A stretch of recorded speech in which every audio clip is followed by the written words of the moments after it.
말씀 창세기 17장 1절에서 11절까지 말씀입니다. 창세기 17장 1절에서 11절까지 말씀 우리 한 절씩 저와 여러분이 교도하도록 하겠습니다. 아브라함의 99세 때에 여호와께서 아브라함에게 나타나서 그에게 이르시되 나는 전능한 하나님이라 너는 내 앞에서 행하여 완전하라. 내가 내 언약을 나와 너 사이에 두어 너를 크게 번성하게 하리라 하시니 아브라함이 엎드렸더니 하나님이 또 그에게 말씀하여 이르시되 보라 내 언약이 너와 함께 있으니 너는 여러 민족의 아버지가 될지라. 이제부로는 내 이름을 아브라함이라 하지 아니하고 아브라함이라 하리니 이는 내가 너를 여러 민족의 아버지가 되게 함이니라. 내가 너로 심히 번성하게 하리니 내가 내게서 민족들이 나게 하며 왕들이 내게로부터 나오리라. 내가 내 언약을 나와 너 및 내 대대 후손 사이에 세워서 영원한 언약을 삼고 너와 내 후손의 하나님이 되리라. 내가 너와 내 후손에게 네가 거류하는 이 땅 곧 가나안 온 땅을 주어 영원한 기업이 되게 하고 나는 그들의 하나님이 되리라. 하나님이 또 아브라함에게 이르시되 그런즉 너는 내 언약을 지키고 내 후손도 대대로 지키라. 너희 중 남자는 다 할례를 받으라. 이것이 나와 너희와 너희 후손 사이에 지킬 내 언약이니라. 너희는 보표를 배우라. 이것이 나와 너희 사이에 언약의 표징이니라. 아멘. 오늘 사순절 두 번째 주일 우리 주 앞에 나오신 여러분 한 분들을 주님 이름으로 축복합니다. 우리 옆에 계신 분들과 함께 우리 이렇게 축복의 인사를 나누었으면 좋겠습니다. 우리가 삶을 살아갈 때 우리 자신이 어떤 사람인가 라고 하는 것을 우리 나이라든지 또는 우리 직업이라든지 또는 우리 성별이라든지 이런 것들을 통해서 우리가 서로 확인할 수가 있는데요. 특별히 우리가 서로 간에 가장 우리가 받아가면서 참 행복할 수 있는 그 칭호는 우리가 예수의 사람이 아닌가라는 생각을 해봅니다. 우리 옆에 계신 분과 우리 앞에 계신 분과 함께 이렇게 축복하며 인사합시다. 당신은 예수의 사람입니다. 우리 이렇게 함께 같이 축복하십시다.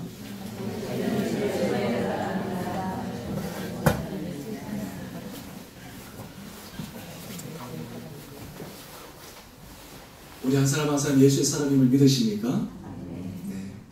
하나님께서 우리가 예수의 사람임을 믿음으로 고백할 때 전능하신 하나님의 은혜의 손길이 우리 심령 가운데 임하게 되기를 원합니다.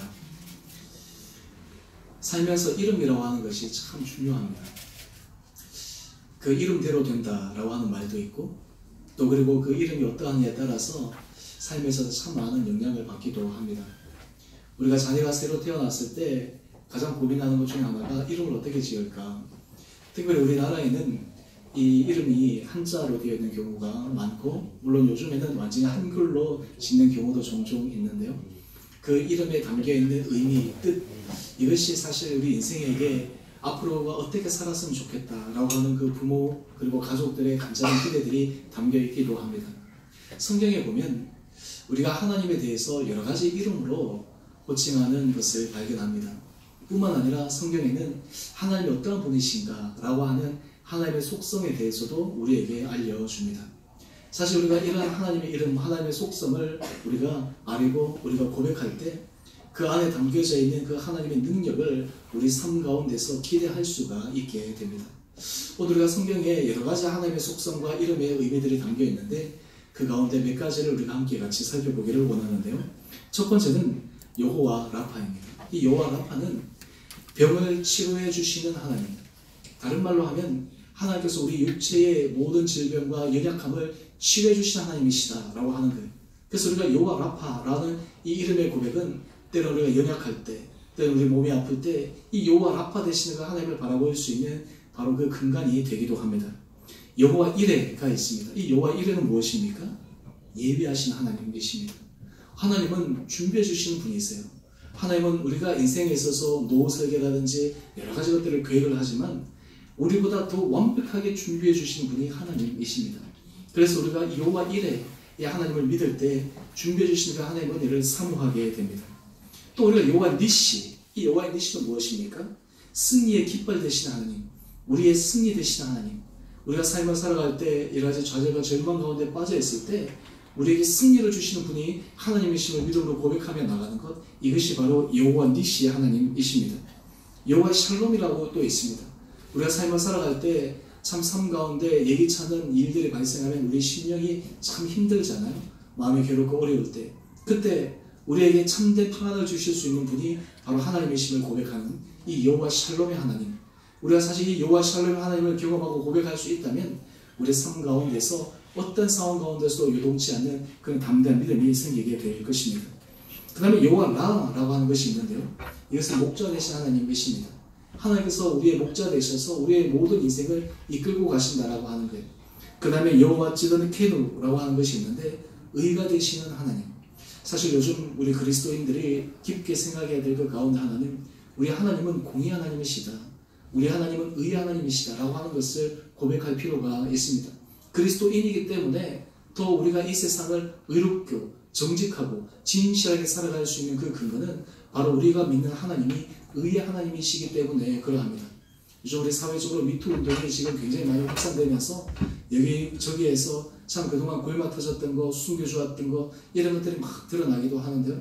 이런 모습들을 보면서 우리 인간은 정말 부패할 수밖에 없고 우리 인간은 죄악된 존재밖에 안 되는구나 라고 하는 것을 우리가 다시 한번 절감하며 또 우리 안에 하나님의 상의와 사랑과 공평 이런 것들이 함께 같이 이루어지기를 소망하는 그러한 마음들이 우리 가운데 있어야 할 것입니다.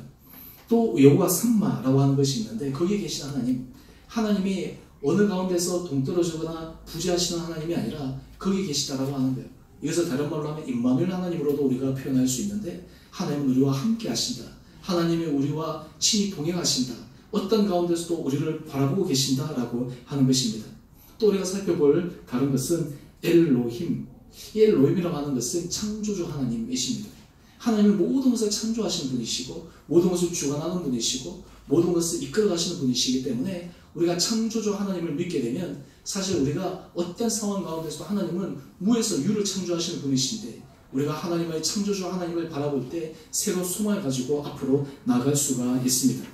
그 다음에 엘로이라고 하는 것이 있는데요. 이것이 무엇이냐면 살피시는 하나님이에요. 여러분, 부부가 자녀를 사랑할 때 이 부모는 자녀의 일거수일투족을 주의 깊게 봅니다. 조금의 변화를 통해서도 이 자녀의 마음 상태를 체크할 수가 있습니다. 뒷모습만 봐도 이 자녀가 지금 어떤 생각을 하는지를 알 수도 있고 그리고 이 자녀의 감정 상태를 체크할 수가 있습니다. 이 살피시는 하나님이라고 하는 것은 다른 말로 하면 하나님이 우리를 너무나 사랑하셔서 우리의 일거수일투족을 다 보고 계시다라고 하는 거예요.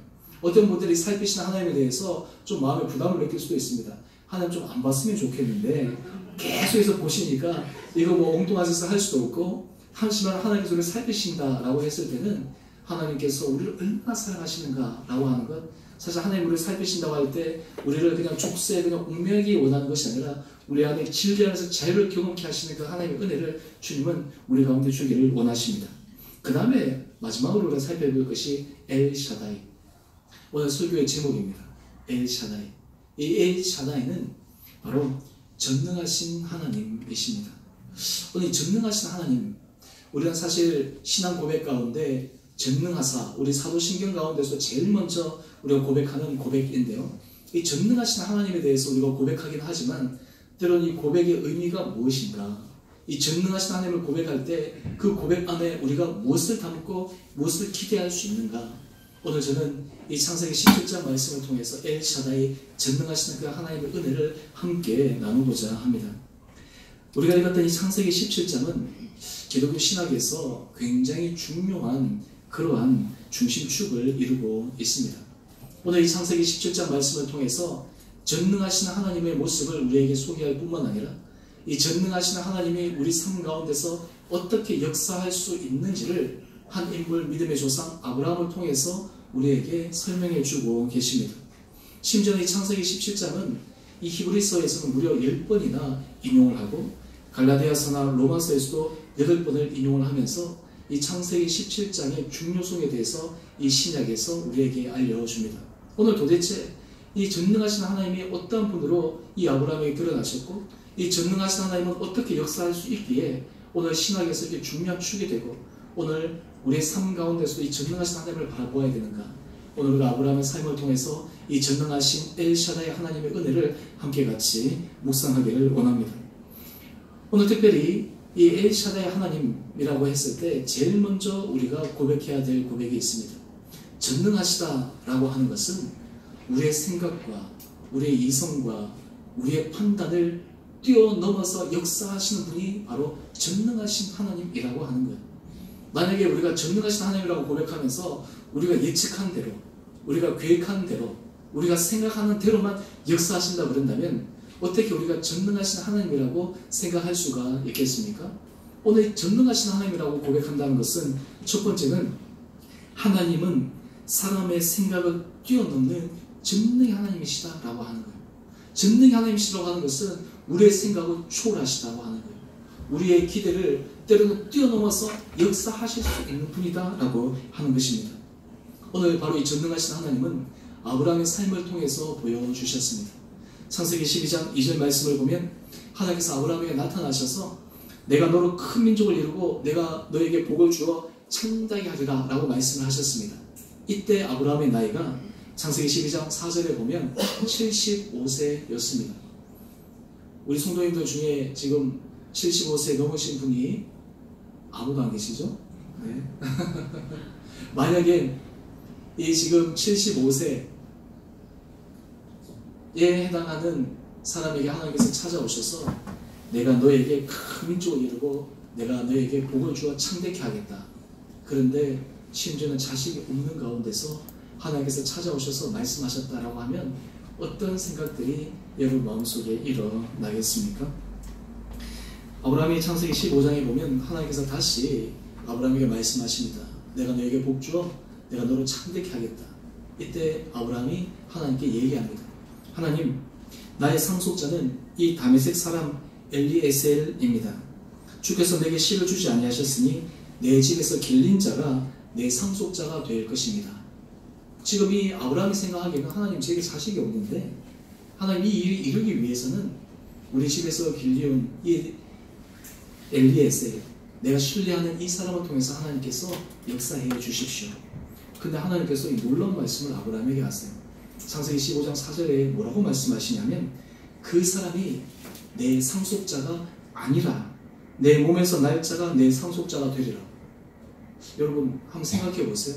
지금 아브라함의 머릿속에는 자식도 없는 가운데 하나님께서 창대하게 하시고 큰 민족을 이루겠다 하셨으니까 아마 이 엘리에셀을 통해서 하나님께서 하실 수 있다라고 하는 것이 너무나 자연스러운 생각이지 않습니까? 그런데 하나님께서 너 몸을 통해서 친히 자식을 주겠다라고 하신 거예요. 도대체 하나님께서 어떻게 하실까? 그런데 이 아브라함과 사례는 이 하나님의 그 약속의 말씀을 듣고도 바로 이루어지지 않았을 때 그의 마음이 흔들리기 시작합니다. 여러분 우리가 전능하신 하나님을 믿고 바라볼 때 우리 마음 가운데 이런 의심이 생기기도 합니다. 하나님이 전능하시다면, 하나님이 무한히 능력이 있으시다면 지금 당장 right now 지금 하나님께서 역사하셔야 되는데 지금 당장 어떤 일이 보이지 않을 때 그때 우리는 마음이 흔들리기 시작합니다. 하나님은 지금 아브라함에게 말씀하셨는데 당장 아브라함에게 어떤 일이 일어나지 않아요. 사라에게 어떤 일이 일어나지 않아요. 그래서 이 아브라함과 이 사례가 어떻게 이 일을 계획을 했냐면 창세기 16장 2절 이하의 말씀을 보면 사례가 이렇게 얘기합니다. 내가 출산할 수가 없으니까 내 여종 하갈을 통해서 당신이 자녀를 얻을까? 하나님이 혹시 그 일을 통해서 역사하실까? 우리가 생각해보자 라고 계획을 합니다. 굉장히 합리적이죠. 어떻게 보면 참 이성적입니다. 요즘 우리가 여러 가지 일들을 할 때 하나님께서 놀라운 일을 하실 때 하나님께서 일을 하실 때 사람의 상식과 이성대로 일을 하시지 그것을 벗어날 수 할 수 있나요? 우리가 계획을 짜기도 하기도 하고 여러 가지 방도들을 찾는데 이 아브라함과 사례도 예외가 아니었어요. 그래서 창세기 16장 3절에 보면 아브라함과 사례 아내가 애굽 애굽 사람 하갈을 데려다가 이 아브라함에게 주었는데 그때가 언제냐면 거주한 지 10년 후였어요. 아브라함도 기다릴 만큼 기다렸어요. 사례도 기다릴 만큼 기다렸어요. 이때 지금 아브라함의 나이가 85세입니다. 요즘 아마 이 85세에 자녀를 낳았다 하면 아마 기네스북에 올라가거나 아마 신문 기사에 날 거예요. 그런데 이 85세에 하여튼 어떤 의미에서는 굉장히 과감한 시도를 지금 하는 것이죠. 그래서 창세기 16장 10절에 보면 이제 하나님 앞에서 그들이 자기 나름대로 계획을 세워서 이스마엘을 낳았는데 그때 아브라함의 나이가 86세였어요. 하나님이 75세 때 말씀하셨는데 86세에 이 이스마엘을 낳았어요. 그때 아브라함의 마음이 어땠을까요? 야, 드디어 하나님께서 나를 통해서 자녀를 주셨구나. 이스마엘을 통해서 하나님께서 축복하시겠구나. 11년 만에 이루어졌구나. 마음에 안도할 수 있었을 것입니다. 근데 오늘 여기에 우리가 주목해야 될 것이 있습니다. 이때 하나님은 어떻게 반응하셨을까요? 오늘 창세기 17장 1절 말씀을 한번 보십시다. 이 86세 때 아브라함이 이스마엘을 낳고 난 다음 그때부터 하나님의 음성이 아브라함에게 끊어집니다. 창세기 12장에서부터 쭉 보게 되면요, 하나님께서 지속적으로 아브라함에게 말씀하세요. 계속해서 말씀하시고 또 그리고 하나님께서 이 아브라함에게 약속을 상기시켜 주시는데 16장 끝에 이스마엘을 낳고 난 다음 86세 때부터 13년 동안 하나님의 말씀이 끊어집니다. 오늘 17장 1절 한번 보십시오. 아브라함이 99세 때에 여호와께서 아브라함에게 나타나서 그에게 이르시되 무려 13년 후에 이루어진 거예요. 아브라함이 생각할 때는 하나님께서 말씀하셨으니까 이 이스마엘을 통해서 역사하실 것이다 라고 하는 것이 아브라함의 생각이었어요. 근데 하나님의 생각은 달랐습니다. 하나님의 생각은 아브라함과 전혀 다른 데에 있었습니다. 13년 동안이나 하나님은 아브라함에게 말씀하지 않으셨어요. 그때 이 아브라함은 이런 생각을 했을 거예요. 아마 이스마엘이 나의 후손이 되고 하나님께서 이스마엘을 통해서 역사하지 않으실까? 오늘 그것이 어떻게 나오냐면요, 창세기 17장 16절에 보면 하나님께서 이 아브라함을 이름을 바꿔주시고 또 사라에게도 축복을 하시는데 사라에게 어떻게 축복하시냐면 그를 민족의 어머니가 되게 하리니 그가 내게 아들을 낳아 주리라. 이때 아브라함의 반응이 무엇이냐면 창세기 17장 17절의 말씀입니다. 아브라함이 엎드려 웃으며 마음속으로 이르되, 여러분 혹시 하나님께서 여러분에게 말씀하실 때 이런 적이 있습니까? 하나님께서 말씀하실 때 하나님, 뭐 이 일을 제게 하실 수 있을까요? 불가능해 보이는데요. 제 나이가 이미 99세입니다. 제 아내는 90세입니다. 인간적으로는 불가능한 거예요. 오죽했으면 이 아브라함이 하나님 앞에서 웃었을까요? 그런데 하나님은 이러한 아브라함의 모습을 보면서 포기하지 않으십니다. 이때 아브라함이 한 얘기예요. 창세기 17장 18절 말씀입니다. 아브라함이 이에 하나님께 아뢰되 이스마엘이나 하나님 앞에 살기를 원하나이다. 이 아브라함이 생각할 때는 하나님은 이스마엘을 통해서 그냥 하나님께서 축복해 주시면 좋겠다라는 것이 이 아브라함의 생각이었어요. 그런데 하나님께서 말씀하십니다. 아니다. 내가 너에게 사르를 통해서 너의 자녀를 주겠다. 적정자를 주시겠다라고 말씀을 하고 있습니다. 오늘 그러면서 이러한 일을 하시는 그 하나님이 어떤 분이신가? 창세기 17장 1절로 다시 돌아가 보면요, 하나님이 자기를 이렇게 소개합니다. 나는 전능한 하나님이라. 너는 내 앞에서 행하여 완전하라. 하나님이 말씀하십니다. 나는 전능한 하나님이라고 하는 거예요. 나는 하지 못할 일이 없다라고 하는 거예요. 너의 생각을 초월한 하나님이라고 하는 거예요. 너의 이성을 초월한 그 능력을 가진 나 전능한 하나님이라는 것을 지금 이 아브라함에게 하나님께서 알려주고 계십니다. 여러분, 이 전능자라고 하는 이 하나님에 대한 소개, 이 단어는요, 성경에 한 48번, 한 50여 번 가까이 나옵니다. 그런데 이 전능자라는 이 단어가 성경의 책들 가운데 어디에 많이 등장할까요? 가만히 보면 욥기서에 많이 등장합니다. 욥기서가 어떤 책입니까? 욥기서는 인생의 고통, 아픔, 인생에 있어서 좌절, 인생이 가장 내려갈 수 있는 바닥의 끝을 묘사하는 책이 바로 이 욥기서가 아닙니까? 그런데 이 욥기서에 전능자라는 하나님의 표현이 무려 31번이나 등장을 합니다. 여러분, 하나님은 우리로 하여금 전능하신 하나님을 경험하기를 원하십니다. 여러분, 때로 우리가 삶을 살아갈 때 우리 계획대로만 살아갈 수 있다면, 우리가 정말 생각하는 대로만 살아갈 수 있다면 아마 우리가 하나님을 의지하고 믿는 것이 점점 약해질 거예요.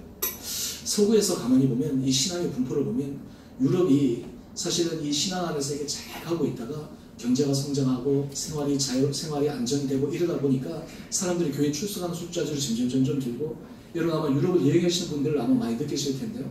이 큰 예배당에 예배 드리는 사람은 한 분이에요. 저도 보스턴에서 예배를 드릴 때 그 당시에 굉장히 큰 교회 가운데 하나에서 저는 모르니까 야, 어떻게 이렇게 큰 거 뭐 얼마나 많은 사람들이 예배 드릴까 하고 제가 교회 탐방하는 중에 예배 드리러 갔거든요. 한 좌석은 한 2,000석 돼요. 근데 제가 안에 들어갔는데 몇 명이 예배 드리냐면 한 20 남짓 한 사람들이 예배를 드리고 있습니다. 이 많은 사람들이 그냥 예전에는 그냥 이 교회가 차고 넘쳤던 그 교회가 지금은 그냥 뭐 몇 명, 20 몇 명 되는 그런 사람들이 있는 것이죠. 왜 그럴까요? 사람들이 경제적으로 안정이 되고 편해지고 이러다 보니까 자기 계획대로 살아갈 수 있고, 그러다 보니까 이 하나님의 은혜를 잊어버리고 살아가는 경우가 종종 많죠.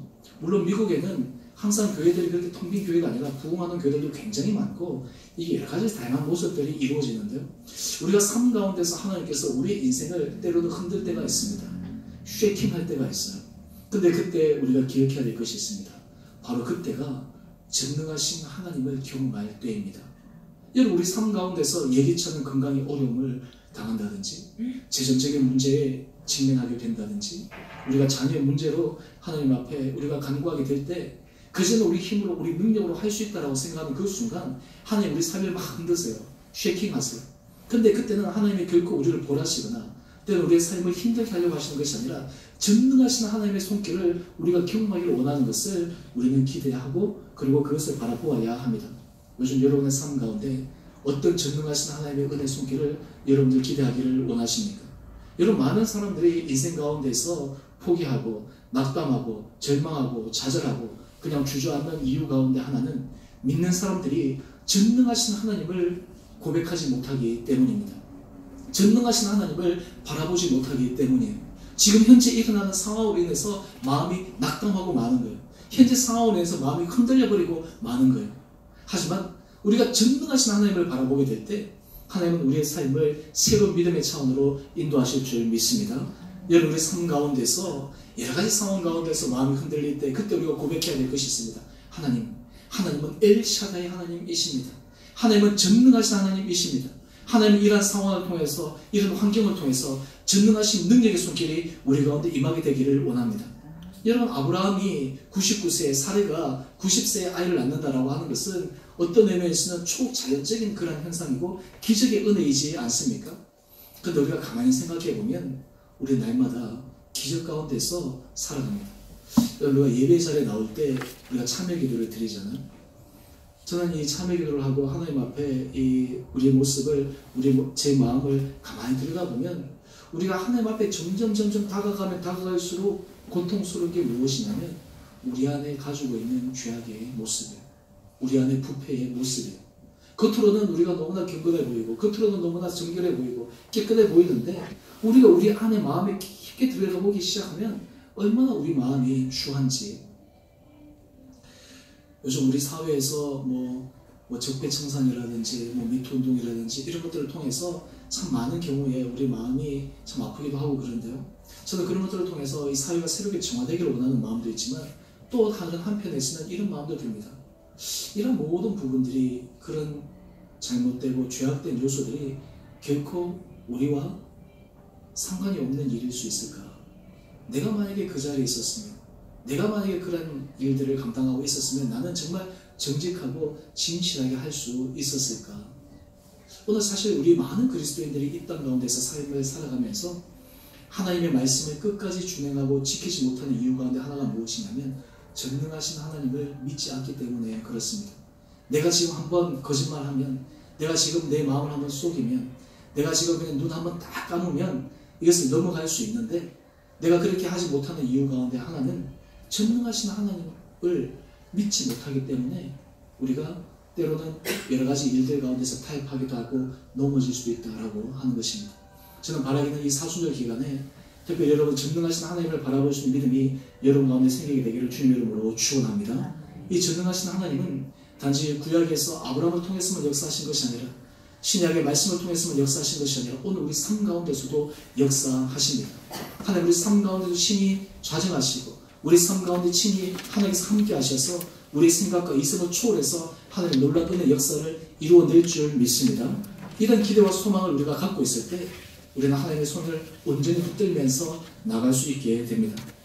그렇다면 두 번째는 우리가 전능하신 하나님에 대해서 고백할 때 전능하신 하나님께서 역사하시는 방법이 있어요. 이 방법이 굉장히 중요합니다. 우리는 하나님께서 어떻게 역사하실까? 이 전능하신 하나님은 마음대로 하시지 않으세요. 우리 하나님이 참 놀라운 것은요, 하나님 모든 일을 하실 수 있었어요. 우리 모든 생각 초월해서 하나님은 일들을 계획을 하시고 그 일을 끌어가시는데, 하나님께서 하시는 일들 가운데는 하나님께서 우리가 어떨 때 보면 하나님께서 이거 못하시는 것이 아닌가 라고 생각하는 부분들도 종종 있어요. 예를 들어서 우리가 십자가의 사건을 한번 봅시다. 많은 사람들이 십자가의 사건을 제대로 이해하지 못하면 이 십자가야말로 하나님의 가장 무능력을 드러내는 사건이다라고 얘기하기도 합니다. 무신론자들은. 하나님이 전능의 하나님이시라면 왜 자기 아들을 저렇게 십자가에 못 박아 죽여서까지 구원의 길을 이루어내야 했을까? 라고 하면서 오히려 십자가를 조롱하는 사람들도 있어요. 그런데 전능하신 하나님은 어떻게 역사하시냐면, 전능하신 하나님은 언약을 세우시고 성취하시는 분이세요. 이것이 전능하신 하나님의 놀라운 속성입니다. 여러분, 우리가 이 말씀을 기억하고 말씀을 사모하게 되는 중요한 이유가 무엇이냐면, 여기는 하나님의 언약의 말씀들이 담겨 있기 때문입니다. 하나님께서 일하시는 방식이 이 가운데에 담겨져 있습니다. 우리 하나님이 어떤 일을 하실 때 그냥 마음대로 무턱대고 일하시는 것이 아닙니다. 하나님께서 약속하시고 언약을 세우시고 일을 하십니다. 우리가 사람과의 관계 속에서도 우리가 힘들 때가 무엇이냐면, 예측할 수 없는 그런 일들 가운데서 우리가 힘들잖아요. 하지만 우리가 어떤 일들에 대해서 약속하고, 그리고 어떤 일들에 대해서 미리 알려주고, 그리고 그 일들을 하나하나 진행해 나가면 우리가 그 길을 따라가기가 편하잖아요. 오늘 하나님께서 이 전능하신 하나님의 은혜 손길을 이 아브라함에게 보여주실 때 그냥 하신 것이 아니에요. 무턱대고 하신 것이 아니에요. 하나님께서 말씀하여 주십니다. 언약하여 주시는 것을 이루어 가시는 것입니다. 오늘 창세기 17장 2절 말씀을 다시 한번 보시면, 내가 내 언약을 나와 너 사이에 두어 너를 크게 번성하게 하리라. 창세기 17장 4절 말씀입니다. 보라, 내 언약이 너와 함께 있으니 너는 여러 민족의 아버지가 될지라. 여러분, 하나님께서 지금 이 아브라함에게 나타나셔서 언약을 주고 계세요. 여러분, 말씀 읽기에 있어서 굉장히 중요한 이유는요, 우리가 말씀을 읽을 때, 저도 그런 경우가 참 많은데, 동일한 말씀인데 예전에는 전혀 제 마음에 이렇게 깊게 와닿지 않고 그냥 넘어가는 말씀들이 있어요. 근데 어느 순간 그 말씀이 한 구절, 한 단어, 한 절이 깊게 다가올 때가 있습니다. 근데 그때 우리가 기억해야 될 것은 무엇이냐면, 하나님은 그 말씀을 통해서 우리에게 약속하시는 거예요. 그 말씀을 통해서 우리에게 언약의 징표를 주시는 거예요. 그리고 그것을 통해서 하나님께서 일들을 이루어가기를 원하시는 것을 우리에게 미리 알려주시는 것입니다. 오늘 지금 이 아브라함에게 지금 하나님께서 그렇게 하고 있습니다. 그래서 우리 믿는 사람들은 삶 가운데서 항상 우리가 주목하고, 그리고 우리 마음을 모아야 될 것이 무엇이냐면, 하나님께서 지금 내게 어떤 말씀을 하실까? 하나님께서 지금 내게 어떤 언약을 세워주실까라고 하는 것을 우리가 깊게 생각해야 합니다. 특히 여러분, 우리가 신앙생활을 할 때 여러분들이 항상 마음에 간직해야 되는 것은 무엇이냐면, 여러분의 일생을, 평생을 끌어가는 하나님의 말씀들이 있어요. 아마 여러분들에게 성경에 여러 많은 말씀들이 있지만, 여러분들 좋아하는 말씀들, 아마 그런 말씀들이 있을 거예요. 사람들마다 하나님께서 그 말씀들을 각자에게 주시는 것들이 있어요. 근데 그 말씀은 하나님께서 그 말씀을 통해서 우리 삶 가운데서 이루겠다라고 하는 하나님의 확증의 표현입니다. 그 말씀을 붙들 때, 그 말씀을 우리가 의지할 때 하나님은 그 말씀을 통해서 일하시는 것을 우리가 경험하기를 원하십니다. 오늘 그러면서 하나님께서 이 언약의 말씀을 확정시켜 주기 위해서 아브라함에게 또 하나의 말씀을 하시는데, 창세기 17장 5절의 말씀입니다. 이제 후로는 내 이름을 아브라함이라 하지 아니하고 아브라함이라 하리니 이는 내가 너를 여러 민족의 아버지가 되게 함이라. 오늘 이 아브라함이라고 하는 것은 열국의 아비다 라고 하는 거예요. 이 아브라함이 그전에는 자기 이름을 아브라함이라고 부르다가 이제는 아브라함이라고 부르기 시작하니까, 그때부터 자기 속에 내가 열국의 아비, 이 위의 말씀을 보면 하나님께서 그를 통해서, 그의 후손을 통해서 왕들도 나고, 그의 후손 가운데 가나안 땅도 허락하여 주시고 놀라운 은혜를 허락하여 주시는 거예요. 오늘 한번 생각해 보십시오. 이 가나안 땅 하나님께서 내 후손에게 주겠다라고 지금 약속하고 계시고, 실제로 여호수아 말씀을 통해서 그것을 이루어갑니다. 이번 우리 2018년 상반기 구역 성경 공부를 여호수아 말씀으로 하려고 지금 준비하고 있습니다. 이 여호수아 말씀은 핵심의 내용은 이것입니다. 하나님께서 아브라함에게 약속하셨던 그 약속을 구체적으로 성취해가는 과정을 이 여호수아를 통해서 우리는 확인할 수가 있습니다. 하나님은 한 번 내뱉으시고 약속하시는 것을 그냥 지키지 않을 뿐이 아니라 하나하나 다 지켜가는 분이시는 것을 우리가 여호수아 말씀을 통해서 확인할 수가 있습니다. 또한 동시에 오늘 우리가 삶 가운데서 예수 그리스도를 주로 고백한다라고 하는 이 놀라운 것은요, 바로 하나님의 은혜 자리에서 우리가 불러주신, 하나님께서 우리를 은혜 자리에 세워주시고자 하시는 그 하나님의 놀란 섭리의 계획 속에 우리가 있다라고 하는 것을 하나님은 우리에게 다시 한번 확인시켜 주시기를 원하십니다. 오늘 사실 이 하나님께서 우리에게 언약을 세우신다라고 했을 때 우리 마음속에 이런 생각이 들 수가 있습니다. 아브라함에게 세우신 그 언약이 오늘 우리에게 이어질 수 있을까? 하나님께서 유대민족에게 주시는 이 말씀이 우리에게 이어질 수 있을까? 이단 가운데 마르시온이라고 하는 이단이 있습니다. 이 마르시온 이단은 어떻게 이단이 되었냐면요, 그 사람들은 구약 말씀을 증경으로 인정하지 않습니다. 신약 말씀만 인정을 해요. 다른 말로 하면 이 구약은 옛날 유대인에게 준 말씀이지 오늘 우리에게 준 말씀이 아니라고 하는 거예요.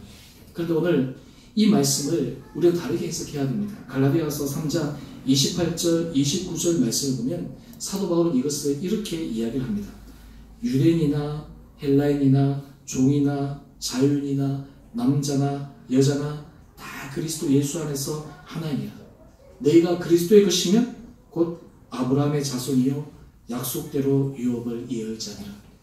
제가 여러분들에게 옆에 있는 분들과 축복합시다 그랬잖아요. 당신은 예수의 사람입니다 라고 하는 이 말에는 어떤 놀라운 축복이 담겨있냐면, 하나님께서 아브라함에게 주셨던 약속의 말씀, 이삭에게 주셨던 약속의 말씀, 그리고 야곱에게 주셨던 약속의 말씀, 믿음의 선진들을 통해 주셨던 그 약속의 말씀이 오늘 우리들에게도 이어진다라고 하는 거예요. 우리가 집안에서도 보면 좋은 집안에서 요즘 뭐 금수저 뭐 이런 것들이 있는데, 좋은 집안에서 태어나면 혜택들을 많이 받을 수가 있잖아요. 근데 우리가 영적인 가계도를 보게 되면 우리는 예수의 것이면 이 아브라함, 이삭, 야곱, 믿음의 선진들이 흘러내린 모든 믿음의 유산들이 누구에게까지 흘러온다고요? 우리들에게까지 흘러온다라고 하는 거예요. 오늘 이것이 고백이 하나님께서 이 아브라함을 아브라함이라고 바꾸어 주신 거예요. 그로 하여금 단지 이삭의 아버지만, 그리고 야곱의 할아버지, 그리고 유대 민족의 조상으로만 하나님께서 만드신 것이 아니라 이 아브라함을 바꿔주셨다고 하는 것은 모든 열국, 예수 그리스도를 믿는 모든 주의 백성들에게 주시는 하나님의 약속의 말씀이 이 이름 가운데 담겨있다라고 하는 것입니다. 오늘 우리가 전능하신 하나님을 고백하게 될 때 하나님께서 아브라함이 주셨던 이 약속의 말씀, 아브라함을 통해 생기셨던 그 놀라운 번성의 은혜의 축복을 우리들에게 임하는 것을 소망하며 나갈 수 있는 그런 믿음의 은혜의 결단이 여러분 너에게 되기를 간절히 소망합니다. 특별히 우리가 이 사순절 기간 가운데 우리 안에 고백해야 될 것이 무엇이냐면, 하나님, 저는 주님의 것입니다. 이 고백이 참 놀라운 것인데요. 저는 주님의 것입니다. 저는 예수의 것입니다. 라고 이 고백의 바탕에는 하나님께서 믿음의 선진들을 통해서 약속하셨던 그 모든 축복의 말씀들이 우리에게 이어져 올 수 있음을 우리는 고백할 수 있다고 하는 것입니다. 세 번째는요, 이 전능하신 하나님은 단지 우리가 하나님께서 언약을 세우시고 성취하시는 분으로만 입술로만 고백하는 것이 아니라 우리 가운데 언약의 표지를 가지기를 원하세요. 창세기 17장 9절에서 17절 보시면 하나님께서 아브라함에게 말씀하십니다. 이 아브라함이 할례를 받았을 때 나이가 몇 세였을까요?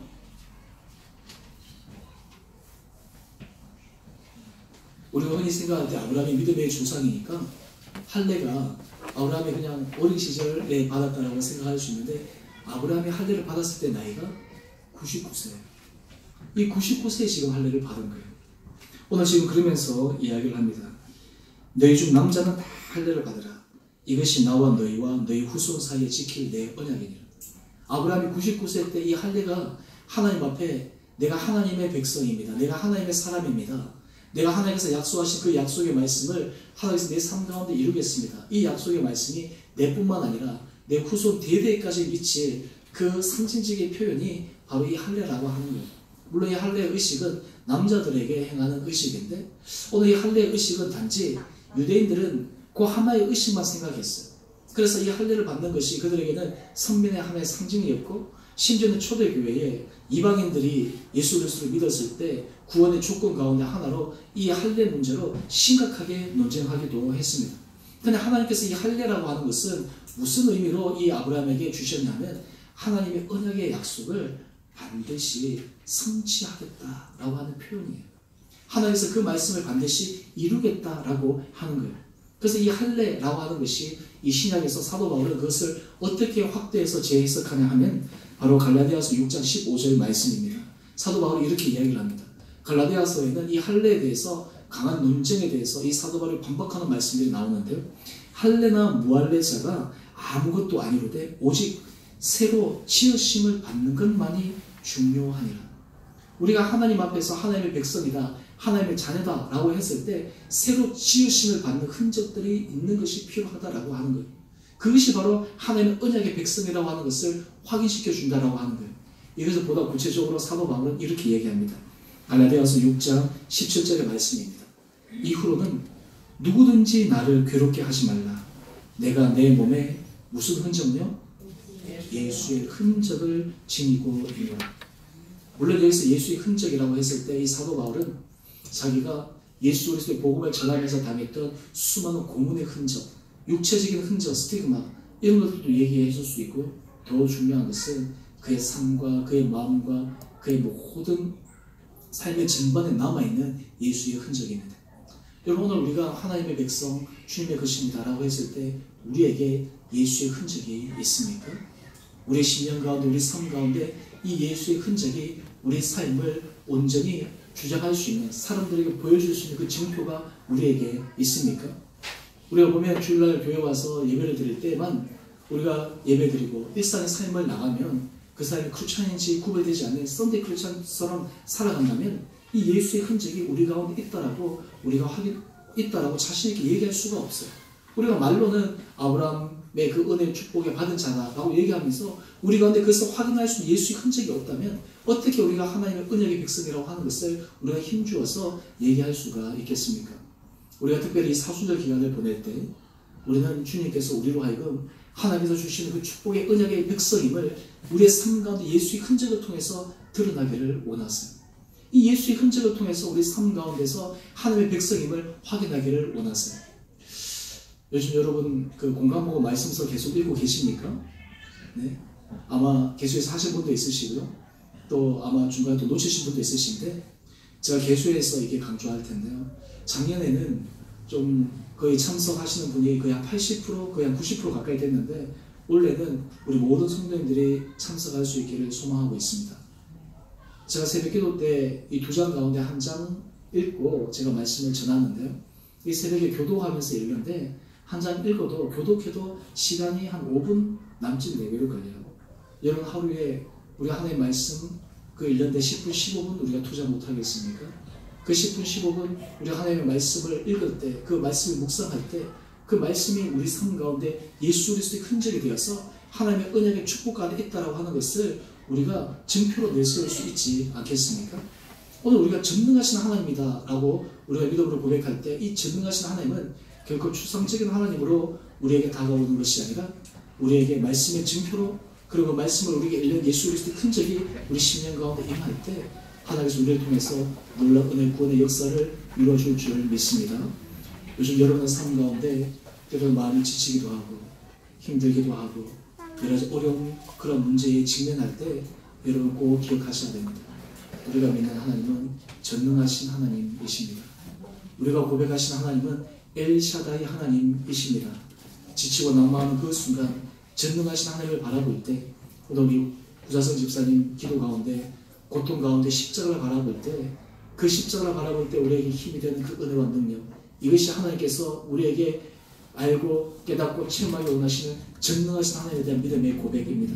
저는 바라기는 이 사순절 기간 동안 여러분 삶 가운데 이 전능하신 하나님의 은혜를 기억하고 소망하고 고백함으로 우리의 삶의 어떤 형편과 상황 가운데서도 힘있게 믿음 가운데 전진할 수 있는 놀라운 축복이 우리 삶 가운데 임하게 되기를 주님의 이름으로 축원드립니다. 우리 함께 같이 찬양하겠습니다. 우리 전능하신 나의 주 하나님 찬양하십시다.